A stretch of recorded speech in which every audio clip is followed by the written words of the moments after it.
A federal judge dismissed the January 6th insurrection against President-elect Donald Trump. The reason was the landmark Supreme Court ruling this year that protects presidents from legal action. But Trump's legal troubles from the attack on the Capitol could just be starting.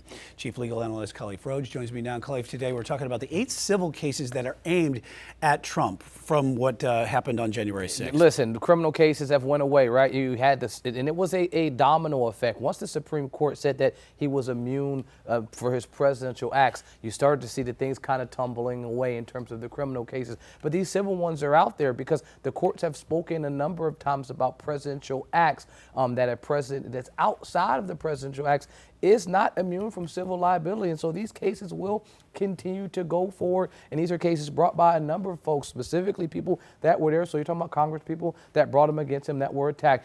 You're talking about officers that were there, Capitol officers that were there that day that brought some of these claims. Talking about Black Lives Matters that brought these claims. And also pending ones that aren't even from January 6th. He still has the pending cases with the Central Park 5, now the exonerated 5. And so there are a number of civil cases that are out there, and he still owes the money, almost $500 million to the New York City case for the E. Jean Carroll case. And so there are a ton of civil matters wherever he looks.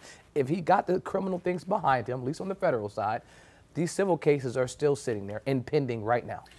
Polls show that an overwhelming majority want those to be held accountable for the attack on democracy from January 6th. But, a Supreme Court decision from 1997, that was the litigation that was against the sitting president. That was basically when it came to Bill Clinton back in those times. I remember that case. We talked about it in law school, but I did not remember reading the court's opinion. Judges speak through their orders, and the opinions are the orders of the court. I look back at this order and the opinion, and I think it's timely, even though it's happened from so many years ago. It talks about how the court, there were arguments made before the court about this fear of frivolous litigation and of politicizing, attacking a current president and trying to bring claims against them just because they were the president. Who would have ever imagined something like that happened? And now we're in that moment right now. But the court answered and said, we're not persuaded by that. And they said, if Congress deems it appropriate to afford the president stronger protections, it may respond with legislation.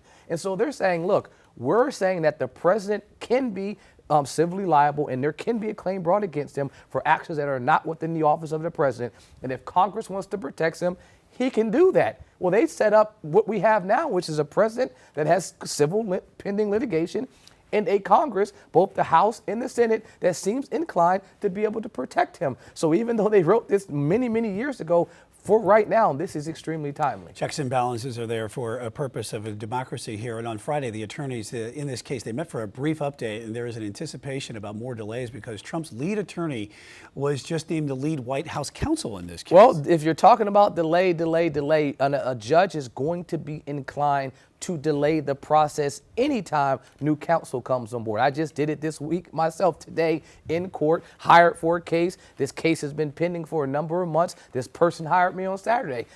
I stood in front of the judge and said, Your Honor, I could not possibly be ready to move forward with this case right now. I need this to continue to delay as far as I can so I can get prepared and have an opportunity to talk to my client. Whoever his new attorney is that's taken over for the White House counsel will be saying the same thing. And the judge, because they don't want to be overturned by an appeals court, will ultimately say, I know this has been delayed, but I'll grant you a continuance. There's going to be a lot to cover over the next couple of months and even beyond after that when it comes to the legal matters surrounding Good for me, everything. I guess. Good for you. All right.